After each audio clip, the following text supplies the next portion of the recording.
حمایت یا مخالفت نہیں کر سکتے. ہمارے لیے سیاسی جماعتیں سب کی سب برابر ہیں اور اس مقدمے میں ہم تو نگران ہیں. ہمارا کام الیکشن کروانا ہے, ہمیں اس مقدمے سے الگ کر دیں. یہی بات وفاق کے وکیل نے بھی کہی اور انہوں نے بھی کہا کہ ہمارا اس سے کوئی لینا دینا نہیں, ہم نگراں حکومت ہیں. لہٰذا انہوں نے عمران خان صاحب کے خلاف, پاکستان تحریک انصاف کے خلاف, بلے کے نشان کے خلاف اور انٹرا پارٹی الیکشن کے خلاف فریق بننے سے انکار کر دیا اور انڈائریکٹلی کہا کہ جناب یہ الیکشن کمیشن کی ذاتی پرخاش ہے, کوئی ذاتی رنجش لگتی ہے, ہماری نہیں ہے. تو الیکشن کمیشن کے وکیل وہاں پہ تنہا آئسولیشن میں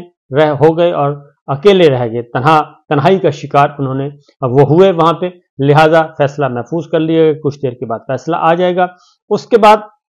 یہ تو ہے پاکستان تحریک انصاف کو دبانے کی پوری کوشش کی جا رہی ہے. اور اس وقت جب میں ریکارڈ کروا رہا ہوں تو راولپنڈی ہائی کورٹ بینچ جو ہے وہاں پہ پولیس کی بھاری نفری تعینات ہے اور ایک طرح سے آپ کہہ سکتے ہیں کہ Rawalpindi bench Lahore high court اس وقت پولیس کے محاصرے میں ہے. کل بھی پولیس کا محاصرہ تھا اور جسٹس صاحب کی انٹروین پہ اس کا ختم کیا گیا تھا, پولیس کو دور بھیجا گیا تھا. لیکن آج پھر ہے, وہ اس لیے ہے کہ انٹرا کورٹ اپیلیں الیکشن ٹریبیونل میں اپیلیں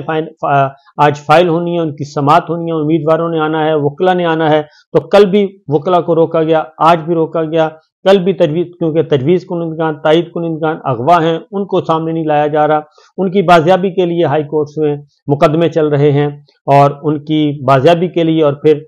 جو آروز ہیں وہ فیصلے نہیں دے رہے, ان فیصلوں کے لیے حصول کے لیے ریٹ پیٹیشنز ہو رہی ہیں. ایک عجب تماشا ہے جو لگا ہوا ہے. یہ تو ہے پاکستان تحریک انصاف کا معاملہ. دوسری جانب پاکستان سپریم کورٹ میں بھی ایک مقدمہ چل رہا ہے, وہ ابھی 11 بجے سماعت ہوگی. تو ایک اور معاملہ ہے جی کہ صورتحال اس وقت یہ ہے کہ مسلم لیگ نواز کے اندر کیا چل رہا ہے. اصل معاملہ یہ ہے مسلم لیگ نواز کے اندر ٹکٹوں کی تقسیم پہ اچھی خاصی لڑائی چل رہی ہے, کیونکہ پاکستان مسلم لیگ نواز تو ہے ہی لاڈلی, پھر لاڈلوں کے اپنے بھی لاڈلے ہیں اور کچھ لوگوں کو اٹھا کر باہر پھینکنا چاہ رہے ہیں. کوئی مریم گروپ ہے, کوئی شہباز گروپ ہے, کوئی نواز گروپ ہے اور کوئی ڈار گروپ ہے. اس طرح کے مختلف گروپس آئے ہوئے ہیں. تو صورتحال یہ ہے کہ NA 121 پہ لڑائی چل رہی ہے شیخ رحیل اصغر ایاز صادق صاحب کے درمیان, اور لڑائی سے قیادت کہتے ہیں جی پریشان ہے کہ کس کو ٹکٹ دیا جائے اور کس کو نہ ٹکٹ دیا جائے, کیونکہ شیخ رحیل اصغر کا یہ پرانا آبائی حلقہ ہے. وہ کہتے ہیں کہ ہم پارٹیشن سے پہلے بھی یہاں پہ آباد ہیں اور اس حلقے کو ہم نہیں چھوڑیں گے, اور اگر آپ نے ٹکٹ نہ دیا تو ہم آزاد الیکشن لڑیں گے, یہ نہیں چھوڑ سکتا جی میں. شیخ رحیل اصغر ایاز صادق صاحب بہت ہی معتمد ہیں, بہت ہی قریبی ہیں اور جوڑ توڑ کے ماہر ہیں اور شریف فیملی کے بہت ہی قریب ہیں. شیخ رحیل اصغر صاحب آپ کو پتہ ہے کہ پاکستان پیپلز پارٹی سے نون لیگ میں آئے تھے. اب دیکھتے ہیں کہ جناب نواز شریف صاحب, شہباز شریف صاحب اور مریم صاحبہ کس کے امیدوار جو ہیں وہ اس حلقے میں آتے ہیں. یا صادق صاحب آئیں گے یا رحیل اصغر صاحب آئیں گے. 117 میں ملک ریاض کو ٹکٹ دیں یا پھر علیم خان سے ایڈجسٹمنٹ کریں, وہ معاملہ پھنسا ہوا ہے. علیم خان صاحب خود میدان میں ہیں اور ملک ریاض صاحب کو ٹکٹ دینا چاہتے ہیں. 127 سے علی پرویز ملک اور جناب عطا تارڑ صاحب کا مقابلہ ہے. علی پرویز آپ کو پتہ ہے پرویز ملک صاحب کے صاحبزادے ہیں, ان کی بھی بہت پرانی افیلیشن ہے. عطا تارڑ صاحب لاڈلے ہیں, ان کی بھی ہے. تو لہٰذا 127 میں بھی لڑائی آپس میں ہی چل رہی ہے. اور 119 سے مسلم لیگ نواز کے مریم نواز ہیں اور نون لیگ سے علیم خان صاحب ہیں, وہاں پہ بھی لڑائی. 119 سے امیدوار ہیں نون لیگ, علیم خان کو 117 امیدوار لانے کے لیے تیار ہے. وہاں پہ علیم خان صاحب اور مریم نواز صاحبہ کا میچ پڑا ہوا ہے. اور پھر اگر آپ چلے جائیں فیصل آباد جڑاں والا تو وہاں پر نواب شیر وسیر اور طلال چودھری کے درمیان میچ ہے, اور رانا ثناء اللہ صاحب نواب شیر وسیر کو چاہتے ہیں, طلال چودھری کی مخالفت کر رہے ہیں, کیونکہ طلال چودھری اگر جیت جاتے ہیں وہاں سے اور ان کو ٹکٹ ملتا ہے تو رانا ثناء اللہ صاحب کا گروپ کمزور ہوتا ہے, اور رانا صاحب کا گروپ کمزور ہوگا تو ظاہر ہے طلال چودھری صاحب جو ہیں وہ مریم صاحبہ کے گروپ کے ہیں اور رانا ثناء اللہ صاحب جو ہیں وہ شہباز گروپ کے ہیں. تو یہ ایک میچ چل رہا ہے. تو یہ سچویشن چل رہی ہے, ٹکٹوں کے جھگڑے وگڑے چل رہے ہیں اور سب کچھ ہو رہا ہے. تو یہ ہے جناب معاملہ, اور یہ ہے اب تک کی جو لیٹسٹ اپڈیٹس میں نے کہا آپ کے ساتھ شیئر کروں. اس کے بعد پاکستان تحریک انصاف کے چیئرمین بیرسٹر گوہر علی خان جو ہیں وہ انہوں نے ایک بار پھر یہ کہا ہے کہ انہیں بدترین انتقام کا نشانہ بنایا جا رہا ہے. اور پاکستان تحریک انصاف کو الیکشن سے آؤٹ کرنے کے لیے الیکشن کمیشن آف پاکستان جو ہے وہ اپنی انتہائی بغض اور انتقام کی انتہائی حدوں کو چھو چکا ہے، اور ریٹرننگ افسروں نے جو کچھ کیا اس بارے میں انہوں نے کہا کہ ریٹرننگ افسروں نے جس طریقے سے کنڈکٹ کیا ہے تو ہمارے خدشات بالکل درست ثابت ہوئے۔ جو لاہور ہائی کورٹ میں ہماری پیٹیشن تھی، انہوں نے چیف جسٹس آف پاکستان جناب جسٹس قاضی فائز صاحب سے اپیل کی ہے کہ وہ سو موٹو نوٹس لیں اور اس معاملے کو ٹیک اپ کریں، کیونکہ وقت کم ہے اور مقابلہ سخت ہے، اور ہمیں کاغذات بھی نہیں، ہمیں فیصلے نہیں دیے جا رہے، اور اس لیے نہیں دی جا رہے کہ ہم کوئی اپنی اپیلیں بر وقت فائل نہ کر سکیں، اور اگر ہماری اپیلیں بر وقت فائل نہ ہوئیں ٹائم گزر جائے گا، اور الیکشن کمیشن یہی چاہتا ہے کہ ہمارے بغیر الیکشن شیڈول اناؤنس ہو جائے، حتمی فہرستیں آ جائیں اور ہم 13 جنوری تک ہوا میں معلق رہیں۔ جبکہ دوسری جانب ایک اور کام کیا گیا ہے، پاکستان تحریک انصاف کے امیدواروں کے خلاف مسلسل رہنماؤں کے خلاف انتقامی کارروائیاں عروج پر، اور جلاؤ گھراؤ کیس میں عمران خان، شاہ محمود قریشی، چودھری پرویز الہی سمیت مراد سعید، یعنی کہ کوئی بھی نہیں بچا، 51 رہنماؤں کے خلاف جائیداد ضبط کرنے کا حکم دے دیا ہے، اور یہ اس لیے دیا ہے کہ تاکہ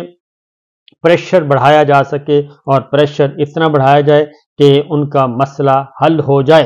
اور یہ سب کچھ ہو رہا ہے۔ اور مولانا فضل الرحمان صاحب بھی کہتے ہیں کہ 3-4 سال میں معیشت زمین بوس ہوئی، ملک دیوالیہ پن کے قریب تھا، ہم نے 16 ماہ میں ملک کو ڈیفالٹ ہونے سے نکالا، پھر ہم ڈیفالٹ کی طرف جا رہے تھے، لیکن اصل معاملہ کیا ہے؟ اصل معاملہ میں آپ کو بتاتا ہوں کہ گھر کا بھیدی لنکا ڈھائے، کیونکہ گروپنگ بہت چل رہی ہے جو میں آپ کو بتا رہا ہوں مسلم لیگ نواز کے اندر، اور اس گروپنگ کا نتیجہ یہ نکل رہا ہے کہ جیسے جیسے لوگوں کو اگنور کیا جا رہا ہے، مشکل وقت کے ساتھیوں کو اگنور کیا جا رہا ہے، وہ آ رہے ہیں اور آ کے اپنے دکھڑے سنا رہے ہیں، نہ صرف دکھڑے سنا رہے ہیں بلکہ اسحاق ڈار صاحب اور شہباز شریف صاحب کی حکومت کے بخیے ادھیڑ رہے ہیں، کیونکہ مریم صاحبہ اور نواز شریف صاحب کے گروپ کو سائیڈ لائن کیا جا رہا ہے، اور نواز شریف صاحب اور مریم صاحبہ کے ترجمان محمد زبیر بہت ہی قریبی سمجھے جاتے تھے، انہوں نے کہا ہے کہ جی مئی 2022 میں حکومت چھوڑنے کا پلان بن چکا تھا، اور اس وقت ڈیفالٹ کا دور دور تک امکان نہیں تھا،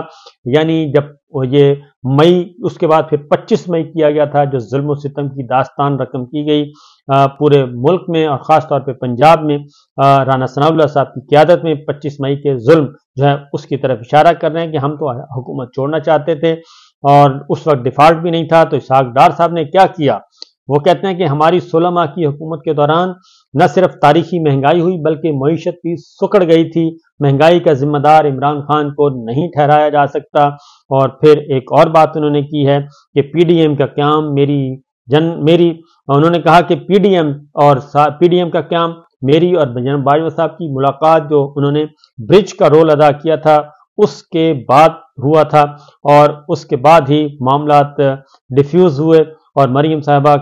کے لیے آسانیاں ہوئیں، اور پھر پی ڈی ایم بنی۔ تو انہوں نے کہا کہ پی ڈی ایم اس کے بعد بنی، ہاں جی انہوں نے کہا اس کے بعد بنی، لیکن میں نے نہیں بنائی، تو زبیر صاحب نے تو نہیں بنانی تھی، پی ڈی ایم تو بنانی تھی مولانا فضل الرحمان صاحب نے، نواز شریف صاحب نے، مریم صاحبہ نے اور زرداری صاحب نے، اور اس کے بعد پھر پیپلز پارٹی الگ ہو گئی تھی۔ تو یہ سچویشن ہے، ایک دوسرے کو چارج شیٹ کیا جا رہا ہے، شہباز حکومت کو چارج شیٹ کیا جا رہا ہے، ڈار کو چارج شیٹ کیا جا رہا ہے۔ یہ ہیں جی اب تک کی اطلاعات، انشاءاللہ اگلے ولاگ میں مزید کچھ خبریں، اجازت دیجیے، اللہ حافظ۔